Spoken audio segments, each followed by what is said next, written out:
Hi, Chris. My name is Rob. I'm in Northern California.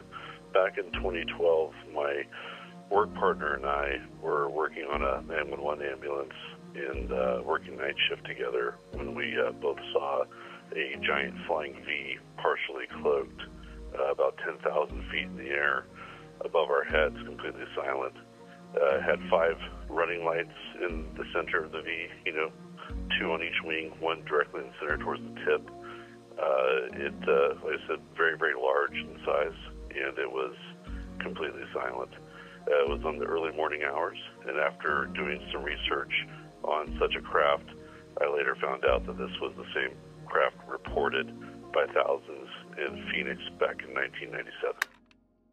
Ladies and gentlemen, welcome back to another episode of Debriefed. My name is Chris Ramsey, and today we're going to be going through part 3 of the Lacerta Files. Now, these are 2 different interviews that happened in Sweden by a man who remains anonymous and a female reptilian by the name of Lacerta. We've read through the first part, and we did that in 2 parts, and now is the second part, so technically part 3. You guys figure out the math. I'm just here to go through the documents. Things we've learned thus far from Lacerta include her anatomy, how babies are born.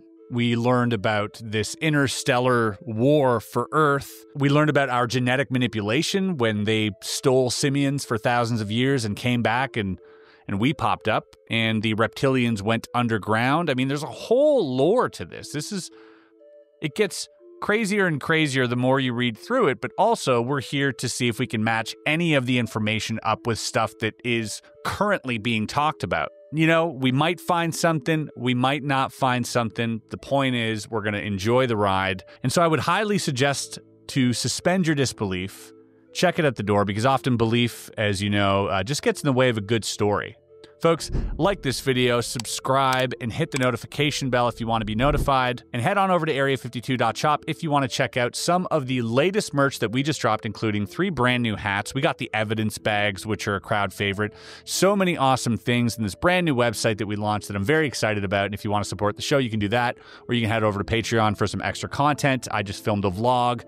I went to the Age of Disclosure premiere at South by Southwest in Austin, and if you want to hear my thoughts, that's there as well, along with a whole bunch of other perks. In this line of work, evidence is everything.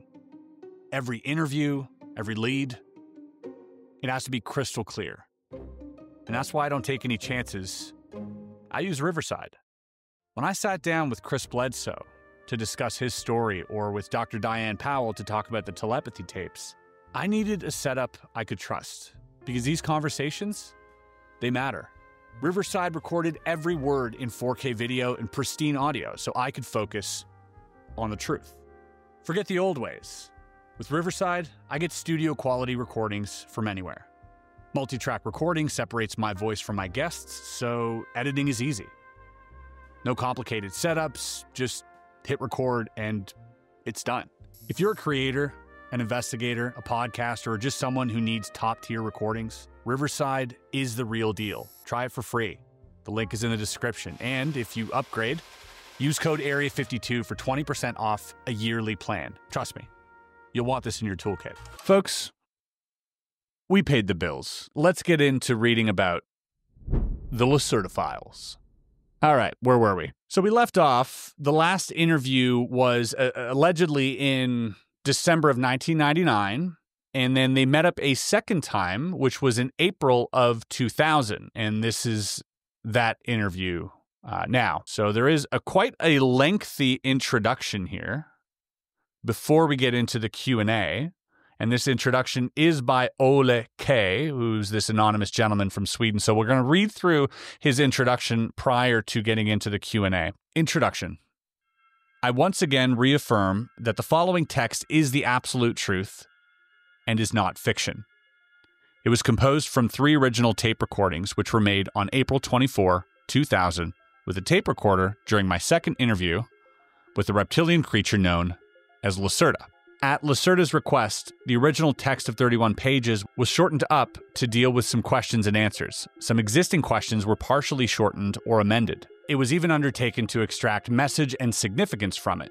This part of the interview, either not mentioned or not mentioned completely in the transcript, deals primarily with personal issues, paranormal demonstrations, the social system of the reptilian species, and alien technology and physics. Folks, this is going to get really interesting, I think. Also, note that this was translated, I believe, from Swedish, so there will be some grammatical corrections that would have to be made, but I'm going to read it sort of verbatim as is, as it was printed. Forgive me if you were just an audio listener, by the way. You're going to have to just wade through, some of these errors with me. The reason for the shifting of the date and time of the second meeting was a possible observation and surveillance of my own person after the publication of the first transcript. Although everything was attempted on the advice of Lacerta to keep my identity a secret, just 2 days after the dissemination of the document abroad, various unusual events took place. Please don't think that I am paranoid. However, I believe that the publication of the interview has drawn either official attention or the attention of some organization to me. Up until this time, I usually regarded people who believed that they were being followed by the state to be nothing more than jokers. But now I have begun to revise my ideas on that since events in January. It began with a failure of my telephone for several hours. When the phone became operational once again, there were quiet echoes and strange clicking and whirring sounds when I made calls. A defect could, ostensibly, not be found anywhere. Overnight, important data disappeared from the hard drive in my computer. The testing program reported defective sectors were, strangely enough, there were only data which dealt with illustrations and completed textual material from the interview. These defective sectors also contained material of a paranormal nature in the field of my research. Fortunately, the material was also stored on floppies. In addition, I discovered, by pure chance, some hidden data in a likewise hidden directory index. The name which appeared on the data and the directory index was E72UJ, okay? So this guy's, running into some, what he thinks is probably interference on the government's behalf, or just some other people trying to keep tabs on him. Interesting that he's like, I backed it up on a floppy. 2000 doesn't seem that far back, but I mean, we've come quite a long way in terms of technology. A friend who is a computer expert could not make anything of this designation, and when I was about to show it to him, the directory index had disappeared. One evening, my apartment door was standing wide open. My TV set was running, and I am absolutely confident that I had turned the TV set off. Okay. Says he's not paranoid. Sounds paranoid. Is it justified? Maybe. A minivan with British markings and the imprint of a Europe-wide supermarket chain parked in front of my house. I noticed the same minivan again on several occasions, traveling at a distance behind my car, even when I visited the town of blank, blank, blank, 65 kilometers away. When I returned, the car was on the other side of the street once again. I never saw anyone get into or out of the car. A knock on the door of the vehicle and on the tinted windows caused no reactions of any kind. After about 2 weeks, the minivan disappeared again. When I informed EF being the other person involved in this dissemination of information, personally about these events, he suggested that I change place and date of the meeting in order to assure our own and Lacerta's safety. The meeting took place on April 27th, 2000 in another isolated location. It was unobserved as far as I can determine. Once again, all of this may sound strange and paranoid, like a fantasy from a cheap science fiction film. However, I can only repeat to and assure the reader once again, all of this is the unadulterated truth. Believe my words or don't believe them. These things have happened, and they will continue to happen, whether you believe it or not, until it is too late. Our civilization is in danger. Ola K., May 3rd, 2000. Wow. All right. This character here, again, assures us that this is true. Exactly what you would do if you were making something up, but we're going to believe it just for now and see what happens. This is the shortened version of the transcript of the interview dated April 27th, 2000. Here's a comment by Ola K. before we get started. The meeting began with an appraisal of diverse questions and opinions which I'd gotten from the readers of the first transcript in anonymous fashion through distribution from my trustworthy friends. Some of these opinions, altogether, there were over 14 pages of paper, contained comments shaped by everything from a radically religious to a fanatical tendency to welcome contact with the reptilian species. Some of these comments contained stereotypical phrases like servants of hell or species of the evil one. I don't want to get into any kind of detailed description here since I don't want to pass on further any false and radical realm of thought. Okay, so he kind of ignored those questions, I would assume. And here we go. Strap yourselves in. It's going to get weird. Question. When you read these religious and anonymously written comments here, what do you think and feel then? Is the relationship between your species and ours really shaped from that kind of total negation? Answer. Does it amaze you that I am not completely angered by that? I had fully expected those kinds of extreme reactions. The programming for the utter negation of another species, especially the reptilian species, as in your own case, is deeply embedded in each of your own individual consciousnesses. This ancient conditioning stems from the days of your third artificial creation, and, biologically speaking, is passed down as an information genome from generation to generation. The identification of my species with the powers of darkness was a primary intention of the Elohim, who liked seeing themselves in the role of the powers of light, something which in and of itself represents a paradox, since that humanoid species was extremely sensitive to your sunlight. In case you were expecting me to act offended, I guess I'll have to partially disappoint you. That's an interesting way to get started here. So, Lacerta, taking the high road on this conversation, does not seem to be offended or negatively affected by the comments sort of negating her existence. And she said that this is like pretty much what the Elohim had in place. So these beings, these humanoid beings who are like allergic to the sun, ironically, also tell humans that they come from light and that the reptilians are the evil ones. It's really interesting because it's also, who do you believe in this scenario? They're both, in my opinion, suspicious. These obscure intentions are not really your fault. You are simply following, for the most part, what you have inherited from your ancestors. It is indeed actually somewhat disappointing that many of you developed no especially strong individual self-conscience, for this would help you to overcome the conditioning. As I already said, we were in direct contact in the last several centuries with some of your more primitive human tribes. These tribes had themselves succeeded in breaking through the old creation programming. They were able to meet us without tension, hate, and total rejection. Apparently, many of your modern civilized individuals are not in a position to think on their own, but rather let themselves be guided by programming and religion, which is also a manifestation of the ancient programming and part and parcel of the plan of the Elohim.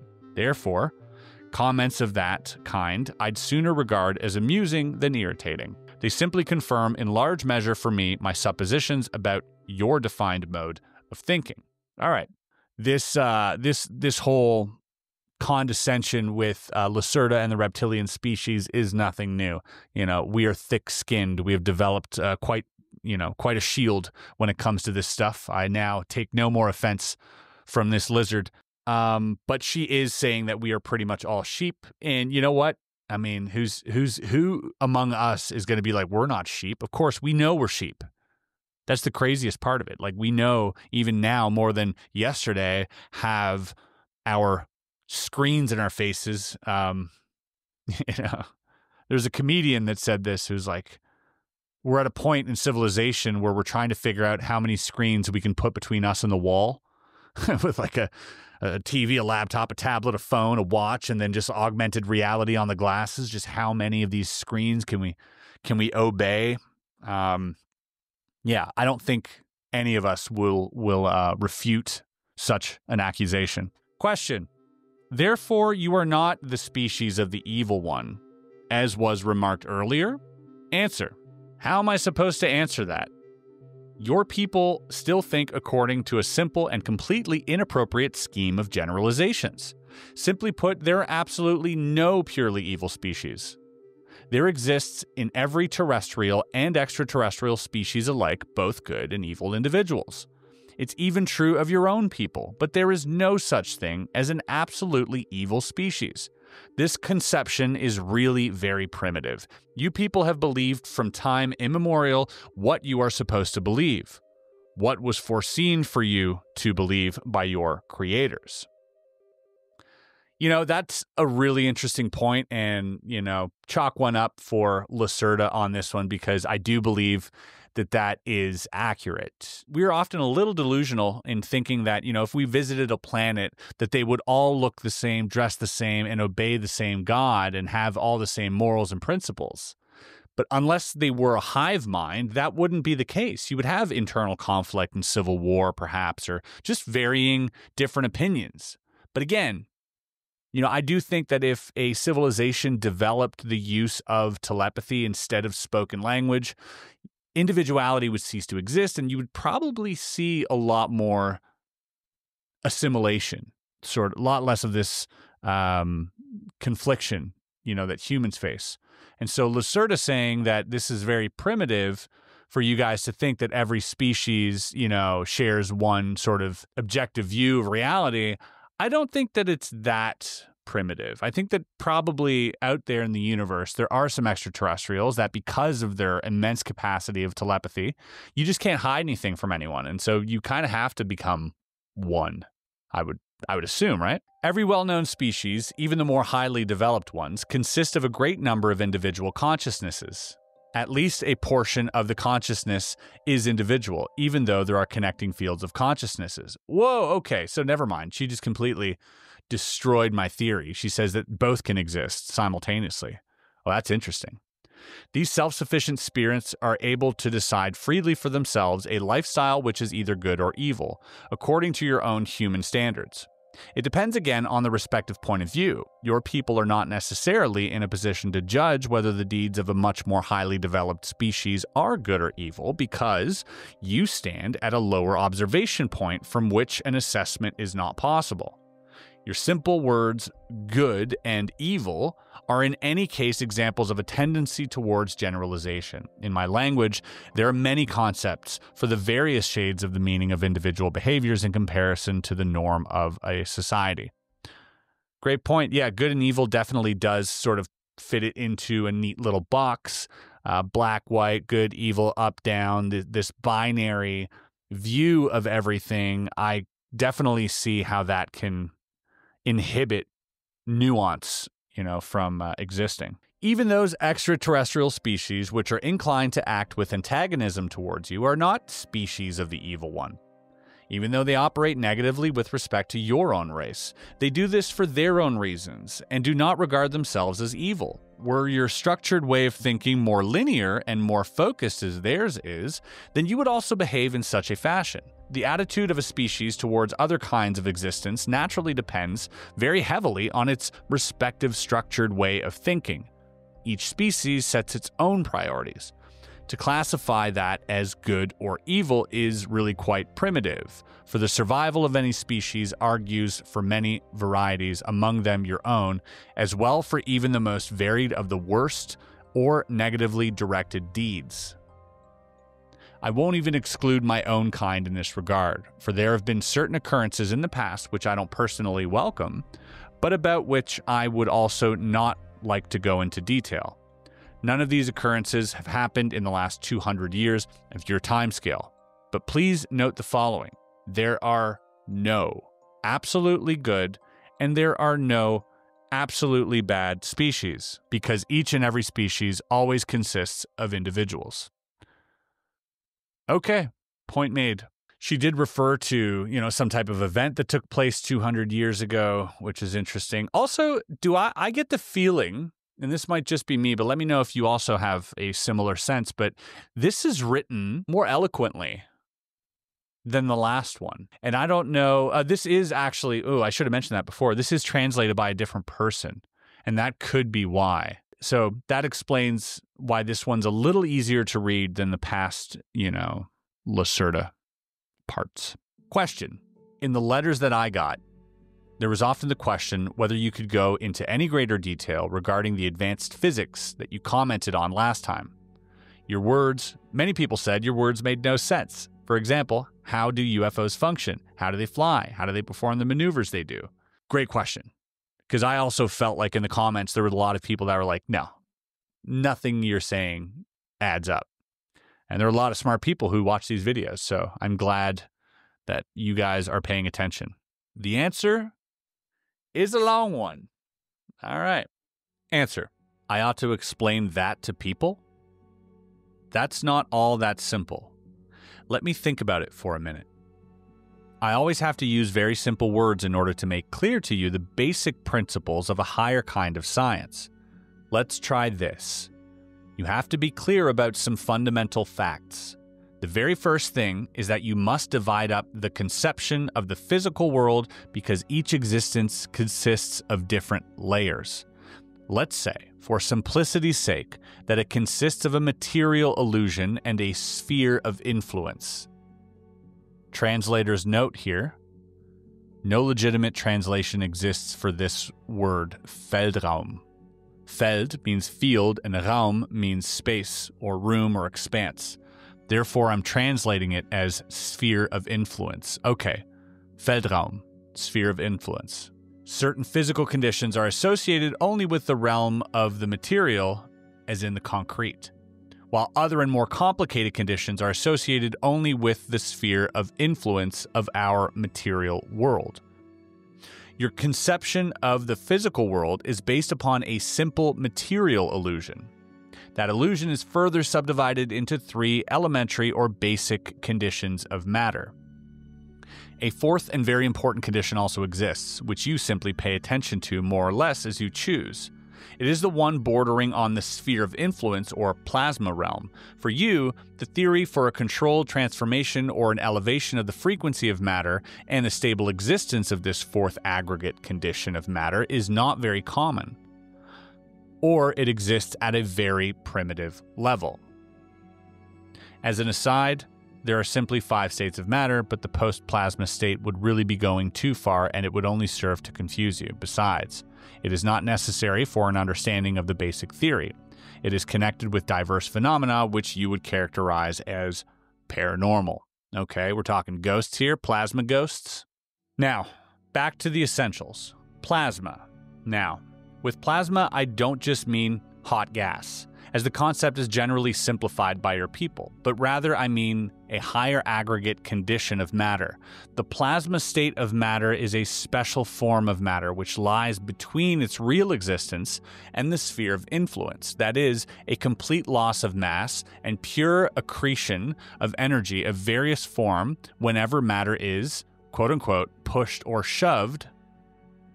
Editor's note, no explanation was given for the word push or shoved, as used in the context. Your guess is as good as mine. The fourth state of matter is very important for certain physical conditions, which can be used, for example, to, how should I express this to you, generate anti-gravity. That's a rather strange human word and not really correct, but you ought to understand it better this way. Essentially, in the world of real physics, there are no bipolar forces, but rather only observer-dependent reflective behavior of a single, large, unified force at different levels. When we talk about the quantum field here, the quantum vacuum, with anti-gravity or the displacement of gravitational characteristics into levels, one can, for example, cause apparently solid matter to levitate. This method is employed partly by us and by extraterrestrials, as well as a means of propulsion for their UFOs. You people are moving on a really primitive level towards a similar principle of your secret military projects, but since you have more or less stolen this technology, and it was later falsely passed on to you intentionally by extraterrestrials, you lack the real physical understanding. As a result, you have to struggle with problems of instability and radiation with your UFOs. This is really interesting because the concept of donations comes up a lot in ever since the crashes in the 40s. There have been apparent, and this was also mentioned by David Grush, donations from the extraterrestrials. Like they've just kind of left their craft or their technology here for us to back engineer or to use to help us sort of advance our own technology. But there always seems to be a problem, which is why we're hearing a lot about the psionics and the importance of psionics, because the interface or the interaction with the technology requires a psychic connection, one which perhaps the extraterrestrials have more of a capability of doing. And as mentioned with the podcast and Danny Sheehan, he said there are government programs that are doing assisted psionics, which is using technology, amplifying the signal or amplifying the psychic ability within these people, but also frying their brains at the same time. And that's kind of, maybe what Lacerta is hinting to, that, we don't really have any idea of what we're doing. And I was sworn to secrecy when I was told about the psionic. It's called psionic assists. That there's a technology that they've got that is amping up the capacities of individuals to do telepathic communication, and it's very dangerous, and it's frying out the brains of people that they're testing. Go check out that podcast with Danny Sheehan, by the way. Very interesting stuff. According to my information, there have been a great number of deaths of your people because of intense radiation and field disturbances. Don't you agree this is also an example of the business regarding the question of good and evil? You people play with unknown forces and thereby accept the death of colleagues of your own kind, for they are dying for a greater cause, namely for the advancement of your technology, which as a result is being put into place once again for the purpose of war, i.e. for negative pursuits. Now, one can give you the benefit of the doubt that only the least number of your kind have any knowledge about these alien projects, which are, as you explain it, top secret. It was told to you that the higher the ordinal or ranking number of basic matter, the simpler the heightening of the condition, but that is only partially correct. If you can't circumvent these powers, then you're better off not attempting it. But your kind has always been ignorant and has from time immemorial tried to play around with forces which you have not even understood. Why would that ever change? Just a little bit of Lacerta casually talking down to us, which, can't blame her.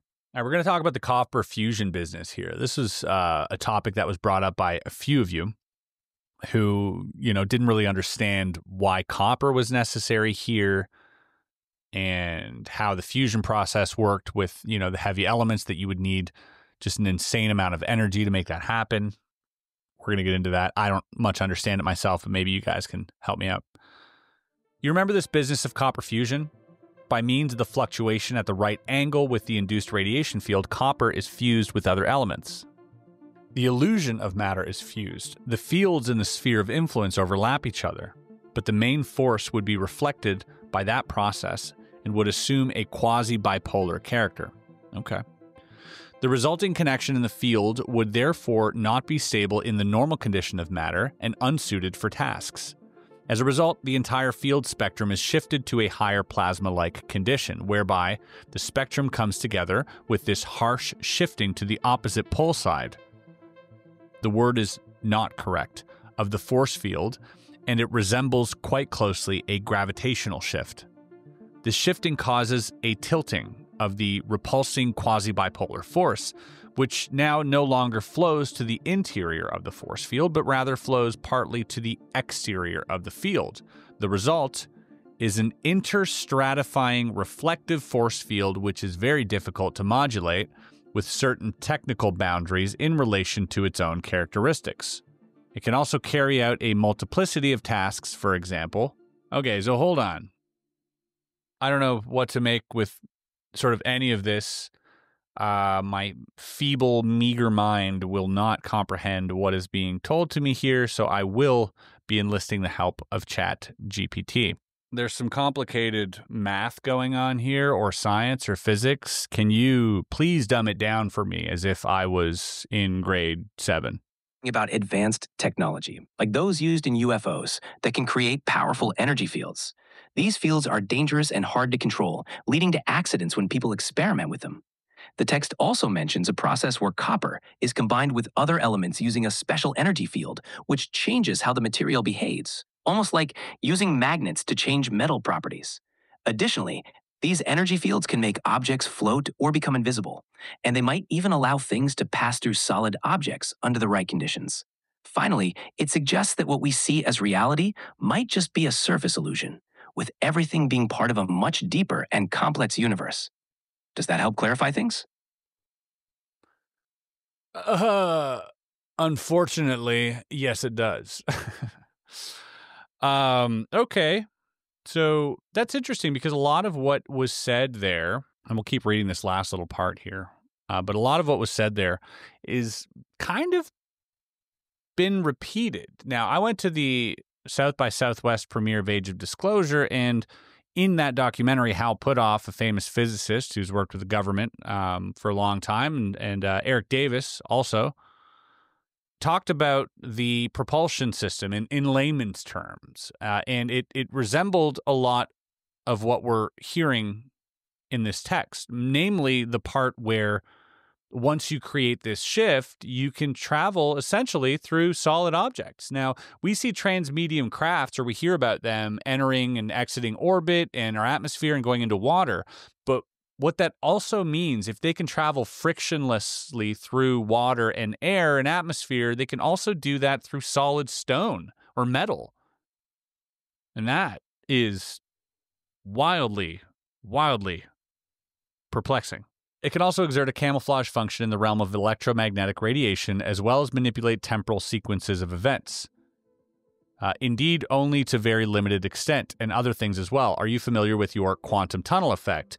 Even the amplitude equalizations among genuine matter can be achieved with one of these kinds of fields if its frequency and the distance from the plane of the field are high enough. Unfortunately, the whole thing that I have explained to you in your words has come out to be rather primitive, I'm afraid. It sounds rather strange and certainly impossible for your comprehension, but perhaps this simple explanation can be of some use to you in helping you to understand. But then again, maybe not. Yeah. No, I still had to run it through ChatGPT, Lacerta. You are absolutely correct. But also very convenient that you're like, I can explain this, but you'll never understand it. And there's no way that I can really explain it to you for your meager minds to comprehend. You know, also a really good way to sort of get away with just talking about some BS, you know? Question, is there a scientific substantiation for paranormal powers, as for example, with your powers of thought? Before we get into this, my hypothesis is going to be the manipulation of this Feldraum, or this quantum field, and access to that quantum field. I think time doesn't exist there, neither does space, and so if you have access to that, you can probably have access to, essentially, the Akashic Records. Answer, yes. In order to explain that, one has to acknowledge the physical reality of the sphere of influence, the Feldraum. I'll try to do it. Wait just a second. You are going to have to separate yourself mentally from the illusion that which you see is the true nature of the universe. It is, at best, the surface of a side. Imagine for yourself that all the matter here, you, this table, this pencil, this technical device, this paper, does not really exist, but that it is rather only the result of a field oscillation and a concentration of energy. All matter that you see, every creature, every planet, every star in this universe, has an information energy equivalent in the sphere of influence, which is located on a main field, the general level of things. Now, there is not only level 1, but several.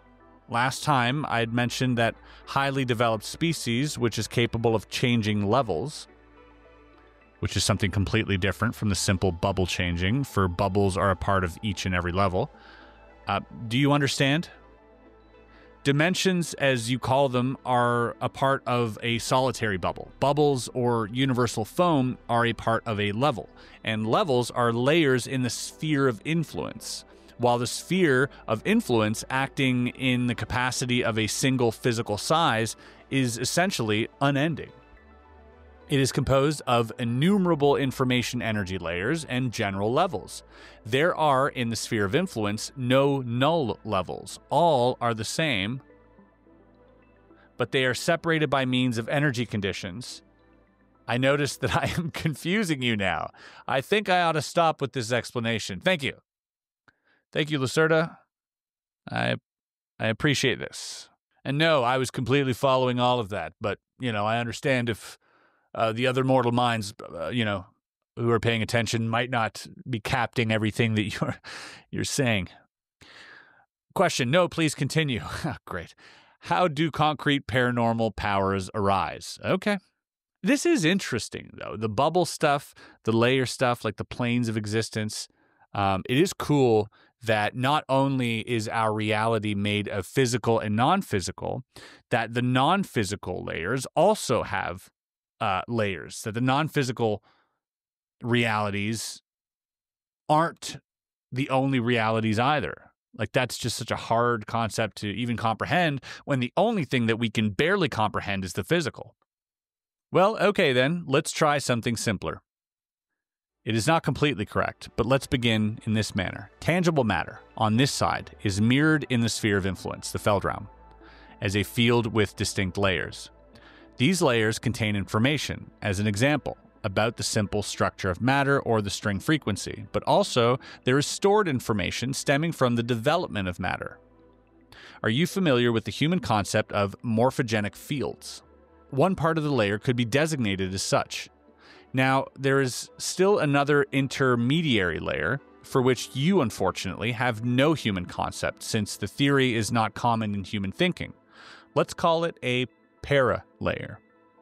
For this layer is mainly responsible for everything which you call psi and paranormal, and which lies outside the boundaries of your primitive science. The paralayer lies between the layers of matter and the morphogenic layers of a field in the sphere of influence. It can actively integrate with both. Your body, for example, is mirrored as a field in the sphere of influence, the Feldraum.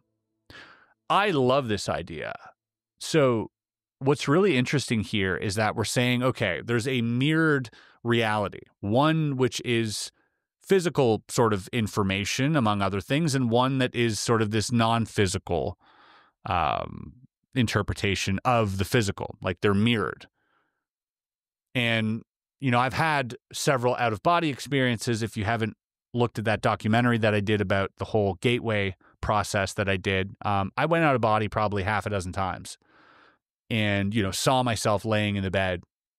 But the room that I was in, although was my room, was slightly askew. There were elements in the room that appeared larger, smaller, closer, further, fuzzier, just in weirder locations, but it did seem like my room, although there were slight differences. And so even in Bob Monroe's book, he mentions that this other reality is like an 80% match to ours. So I do think that this is really interesting that we're talking about some type of like mirrored reality that isn't quite exact.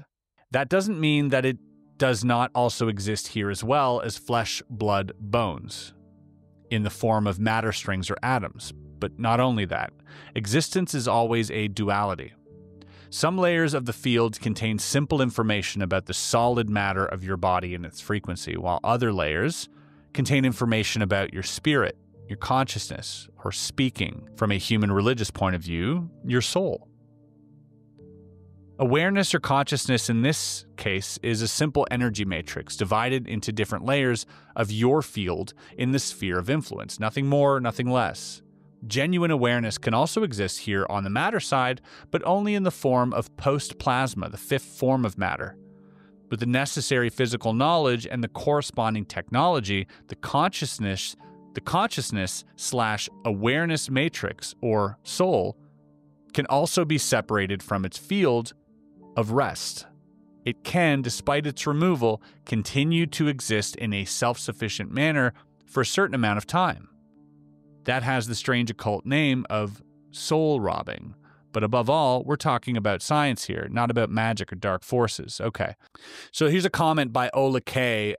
He comments on the soul robbing because it was in quotations. And he says the soul robbing was mentioned in one of the radical religiously motivated comments in the connection with the reptilian species, so soul robbing.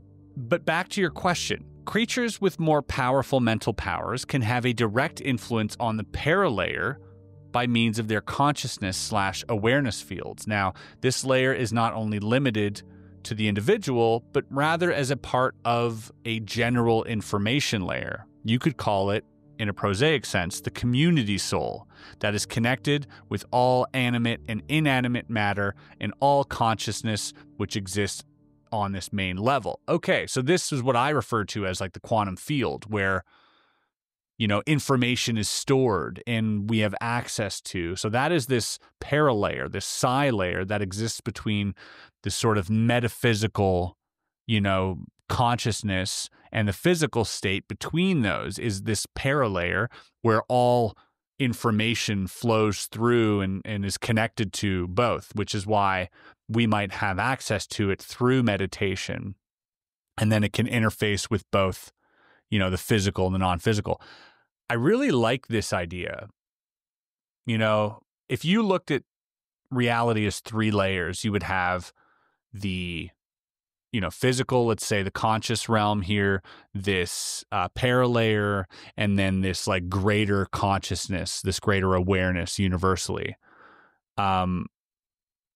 To access consciousness or that greater awareness, you couldn't do it through the physical. You would have to do it through this paralayer, which can potentially be accessed through out-of-body experiences or meditation or kundalini or perhaps even, you know, psychedelics. And so there is that interface. Like if you want to bring information from this consciousness, this, you know, omnipotent, omnipresent consciousness into the physical realm, you would have to do so through this paralayer, which I think is really interesting to think about. The biological cause for these abilities lies on the side of matter. By the way, in the pituitary gland, which always in the position to generate the frequencies to actively control the sphere of influence, the Feldraum, even you people could theoretically do this. However, you are solidly blocked in these things. As I've said, the paralayer can interact with the mind as well as with matter. For example, if I decide to use my mental powers once more in order to move this pencil, then simply said, I imagine in my mind how my consciousness/awareness expands/amplifies itself on the matter side in the form of post-plasma to the pencil. In the sphere of influence, this causes simultaneously an automatic command from the consciousness/awareness layer to the paralayer to interact with the matter layer of the pencil. Since the paralayer is not confined to the body, it is not even a problem that the pencil lies over there, for I can unerringly reach it, even without moving my matter body. Post-plasma on this side, paralayer on the other. I have control over the pencil, and the interaction brings the matter field of the pencil to the point where it changes in the manner in which it moves, for example. Here's a note, a comment by Ola K. I certify that the pencil mentioned above abruptly at that very moment jumped into the air of a height of 20 centimeters, then fell back to the surface of the table. The sound is clearly heard on the recording tape. No one visibly had touched that pencil. I would give anything to listen to this tape, by the way. Let's take a break here for a second and just think about, digest about, you know, sort of what was just said. So you need to affect the 5th solid state of the pencil, the plasma field. And what are you doing? You imagine in my mind how my consciousness/awareness expands and amplifies itself on the matter side in the form of post-plasma to the pencil. Okay. So my consciousness needs to expand and create this post-plasma. How do you expand your consciousness and awareness? How do you amplify your consciousness and awareness on the matter side in the form of post-plasma to the pencil? I bet all of you right now are trying to do this with the pencil on your desk. Yeah, I don't quite understand that. Maybe, you know, through deep meditation or some type of deep, you know, relaxation process, we might be able to attempt such telekinesis. Question. That is fascinating. Which kinds of paranormal activities can one generate with that? Yeah, what superpowers do we have within us? Lacerta, please enlighten us. Answer: all kinds. Everything that you call paranormal. As I said, this special layer lies in the sphere of influence, the Weltraum, between the morphogenic information layers and the matter layers, and can interact with respect to both sides. That is to say, it can be interacted with solid matter as well as with mind or mental information, wherewith we can achieve everything that is generally designated as telekinesis and telepathy. Okay, so basically saying that if you have access to this paralayer, you are able to do all of the telekinetic or telepathy or anything psi ability, maybe even pyrokinesis, maybe not, I don't know. Where do we draw the line? The connection absorption with another consciousness/awareness is generally separate in the procedure from the simple influence of matter, since different consciousness/awareness fields work with different oscillations.